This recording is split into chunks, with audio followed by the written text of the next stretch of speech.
জানিয়ে দিব সর্বশেষ আপডেট। বাংলা সংবাদ শুরুতেই শিরোনাম। গোপন অপারেশনে ডেভিল হান্টের শীর্ষ নেতা নারায়ণগঞ্জ ৪ আসনের সাবেক সংসদ সদস্য শামীম উসমানকে আটক করেছে সেনাবাহিনী।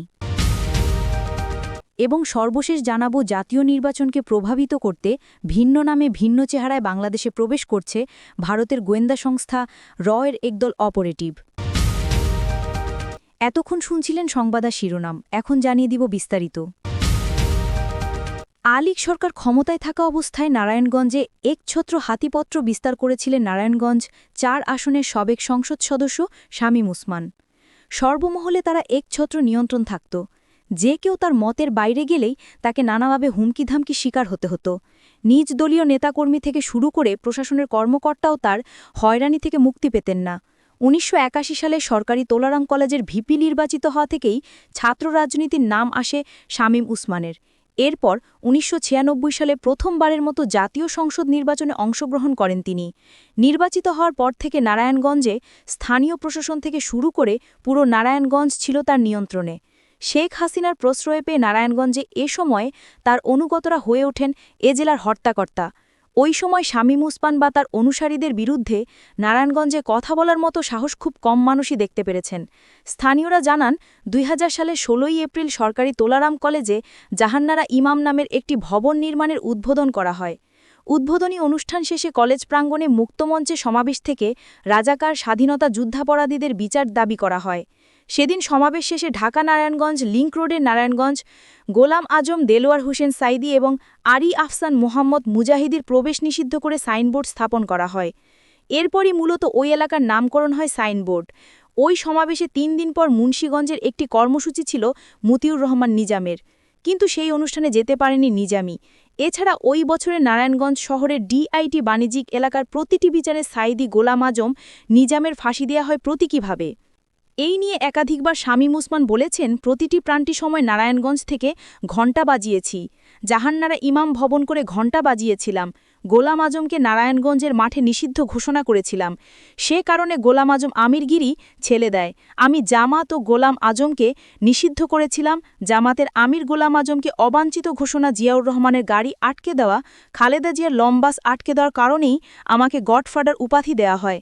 তবে ওই তথাকথিত সাধুজি শামীম উসমান ২০০১ সালের নির্বাচনে আলীগের ভরাডুবির পর বোরকা পরিধান করে বর্ডার পার হয়ে ভারতে চলে যান। সেখান থেকে পরবর্তীতে তিনি চলে যান কানাডায়। এরপর দীর্ঘ সময় তার কোনো হদিশ পাওয়া যায়নি। ২০০৬ সালে তিনি দেশে ফিরে এসে নারায়ণগঞ্জের রাজনৈতিক অঙ্গনে পুনরায় আবির্ভূত হলেও ২০০৭ সালের 1/11-এর পথ পরিবর্তনের আগের দিন তিনি দেশ ত্যাগ করেন। তিনি দেশে ফিরে আসেন ২০০৯ সালের এপ্রিল মাসে আওয়ামী লীগ ক্ষমতা গ্রহণের পর। ২০১১ সালের নারায়ণগঞ্জের মেয়র নির্বাচিত হন বিনা প্রতিদ্বন্দ্বিতা করে, কিন্তু ততদিনে মাঠে নতুন খেলোয়াড় হিসেবে আবির্ভূত হন সেলিনা হায়াত তায়েবী। তায়েবীর কাছে শামীম ওসমানকে বিশাল ব্যবধানে পরাজিত হতে হয়। ২০১৪ সালের নির্বাচনে প্রয়াত অভিনেত্রী সারা বেগম কবরীকে বাদ দিয়ে আলীগ সরকার নারায়ণগঞ্জ ৪ আসনে এই বিতর্কিত শামীম ওসমানকেই মনোনয়ন দিয়েছিলেন। ১/১১ পরিবর্তনের পর ফখরুদ্দিন ও মঈনুদ্দিনের সরকার দুর্নীতিরাজদের তালিকা করতে নির্দেশ দিয়েছিল দুর্নীতি দমন কমিশন বা দুদককে। ওই সময় দুদক ঘোষিত শীর্ষ ৫০ দুর্নীতিবাজের মাঝে ৯ নম্বরে ছিলেন শামীম ওসমান। গ্রেফতারি পরোয়ানাও জারি হয়েছিল তার বিরুদ্ধে, কিন্তু বিদেশে পলাতক থাকায় তাকে সেই সময় গ্রেফতার করা যায়নি। আদালতে সেই সময় শামীম ওসমানের অস্থাবর সম্পত্তি ভোগের নির্দেশ দিয়েছিল। নারায়ণগঞ্জে টানবাজার প্রতিতাপল্লী উচ্ছেদ করা হয় শামীম ওসমানের নেতৃত্বে। শামীম ওসমান এদিকে তার মহোন্নত কীর্তি হিসেবে জনগণের সামনে প্রচার করার চেষ্টা করতেন। অথচ ওই প্রতিতাপল্লী উচ্ছেদে ক্ষতিগ্রস্তদের পুনর্বাসন করতে সরকারের বরাদ্দের ২ কোটি টাকা পুরোটাই আত্মসাৎ করেছিলেন শামীম ওসমান। প্রতিতাদের পুনর্বাসন না করাতে সেসব প্রতিতাক এবং তাদের বংশধরের এখন নারায়ণগঞ্জ ছড়িয়ে পার্শ্ববর্তী শহরেও এই নিষিদ্ধ পেশায় বিস্তার ঘটেছে। নারায়ণগঞ্জে বেসিক শিল্প এলাকা শোভন নারায়ণগঞ্জের অন্যান্য এলাকার গার্মেন্টসের জুট ব্যবসায়ী শামীম ওসমান নিয়ন্ত্রণ করতেন। নারায়ণগঞ্জে শীতলক্ষা বুড়িগঙ্গা নদীর বিভিন্ন খাত থেকে জাহাজে তেল চুরি সিন্ডিকেট তার অনুগত বাহিনী নিয়ন্ত্রণ করত। তাছাড়া ফুটপাত দখল করে হকারদের কাছ থেকে চাঁদা আদায়, বাস এবং পরিবহন থেকে চাঁদা আদায় ইত্যাদি নানা সিন্ডিকেট শামীম ওসমান প্রত্যক্ষ নির্দেশে নিয়ন্ত্রণ হতো। শামীম ওসমানের কোম্পানির আইজিইউ নিউ লাইসেন্স বাতিল, এই সংবাদটির দিকে এবার আপনাদের দৃষ্টি দেখাতে চাই। ২০১৪ সালের অবৈধ ভিআইপি ব্যবসায় শামীম ওসমানের জড়িত থাকার প্রমাণ পাওয়া গিয়েছিল। ওই সময় মন্ত্রিসভার একটি বৈঠকে শামীম ওসমানের বিরুদ্ধে অবৈধ ভিআইপি ব্যবসায় জড়িত থাকার অভিযোগ তোলেন তৎকালীন টেলিকম ও যোগাযোগমন্ত্রী আব্দুল লতিফ সিদ্দিকী। জানা যায় শামীম ওসমানের স্ত্রী লিপি উসমান ও ছেলে অয়ন উসমানের নামে থাকা দুইটি কোম্পানি ইন্টারন্যাশনাল গেটওয়ে এবং আইজিও ভিও লাইসেন্স বাতিল করে দেন বিটিআরসি। শামীম ওসমানের মালিকানাধীন কে টেলিকমিউনিকেশনের কাছে বিটিআরসির কাছে বকেয়া ছিল ৭৮ কোটি ২০ লাখ টাকা। ওই টাকা শামীম ওসমান পরিশোধ করেননি। শুধু তাই নয়, ২০১৪ সালের ৫ই জানুয়ারি বিনা ভোটের নির্বাচনের পর এমপি হিসেবে শামীম ওসমান আওয়ামী লীগের রাজনীতির এক গুরুত্বপূর্ণ খেলোয়াড় বা শেখ হাসিনার লাঠিয়ালের পরিচিত হয়ে পড়েন। বিরোধী দলকে দমনের পুরস্কার হিসেবে তাই শামীম ওসমানকে অবৈধ সম্পদের দায় থেকে অব্যাহতি দিয়েছিল শেখ হাসিনা। ২০১৪ সালের ১৫ই ডিসেম্বর দুদক এক চিঠির মাধ্যমে শামীম ওসমানকে এই অব্যাহতির বিষয়টি জানিয়ে দেয়। আলোচিত ত্বকী হত্যা বা 7 মার্ডার কোনোটি থেকেই শামীম ওসমান বা এই কুখ্যাত ওসমান পরিবার নিজেদের নির্দোষ দাবি করতে পারে না। ২০১৩ সালের ৬ মার্চ বিকেলে নারায়ণগঞ্জের বিভিন্ন সামাজিক সাংস্কৃতিক ও নাগরিক আন্দোলনের নেতা রফিউর রাব্বির ছেলে মেধাবী ছাত্র তানবীর মোহাম্মদ ত্বকী এক নিখোঁজ হয়। নারায়ণগঞ্জের সন্ত্রাসী ভূমিদস্যু চাঁদাবাজদের বিরুদ্ধে বলিষ্ঠ কণ্ঠস্বর রাব্বি। মূলত রাব্বিকে শায়েস্তা করতেই মেধাবী সন্তান ত্বকীকে পরিকল্পিতভাবে হত্যা করা হয়েছিল। শামীম ওসমানের ভাই নাসিম ওসমানের ছেলে আজমেরি ওসমানের টর্চার সেলে ত্বকীকে নির্মমভাবে হত্যা করা হয়। জনগণের প্রবণ চাপে ত্বকী হত্যার রহস্য উন্মোচনে প্রশাসনে বসেছিল।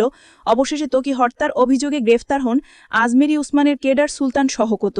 গ্রেফতারের পর জবানবন্দিতে ভোমর বলেন, আজমেরি ওসমানের টর্চার সেলে ২০১৩ সালে ৬ মার্চ রাতে ত্বকীকে নির্মমভাবে হত্যা করা হয়।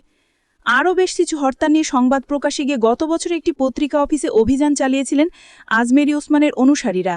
শামীম ওসমান পরিবারের বিরুদ্ধে সংবাদ প্রকাশকালে নিরাপত্তা ঝুঁকিতে থাকেন সাংবাদিকরা। তাছাড়া যে কোনো সংবাদ পছন্দ না হলেই কোস্টগার্ডের রোষানলে পড়েন সাংবাদিকরা।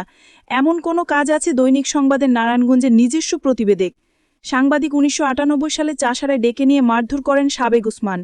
বংশর প্রথমে একছত্র নিয়ন্ত্রণ প্রতিষ্ঠা করেছেন সাবেক। ওই সময় শামীম ওসমানের স্বার্থবিরোধী সংবাদ প্রকাশের কারণে সাংবাদিক ওহিদুল হক খানের প্রেস ক্লাবের সদস্যপদ বাতিল করা হয়েছিল। ৮৯১৬ বিভিন্ন চেহারা বাংলাদেশ ভারতের প্রধান গোয়েন্দা সংস্থা রয়ের একদল অপারেটিভ ২৭ ফেব্রুয়ারি সাংবাদিক জুলকার নায়েক তার স্বামী নিজের ফেসবুক পোস্টে লিখেছেন, সম্প্রতি ধরনের আরেকটি দল বাংলাদেশে প্রবেশ করেছে, অভিযোগ রয়েছে বাংলাদেশকে অস্থিতিশীল করা ষড়যন্ত্রের সাথে জড়িত ভারতের গোয়েন্দা সংস্থাটি, বিশেষ করে বিডিআর হত্যাকাণ্ডের মতো সংবেদনশীল ইস্যুতে অনেক বিশ্লেষক রয়ের সংশ্লিষ্টতা খুঁজে পেয়েছেন। বাংলাদেশের একদল গোয়েন্দা প্রবেশ কোনো ষড়যন্ত্রই গণ অভ্যুত্থানে ক্ষমতাচ্যুত শেখ হাসিনা ভারতে পালিয়ে যাওয়ার পর থেকে বাংলাদেশ ভারত সম্পর্ক তিক্ত। শেখ হাসিনাকে ভারতে আশ্রয় দেওয়া, সীমান্তে শিশুসহ নানা ঘটনার বিপরীত মেরুতে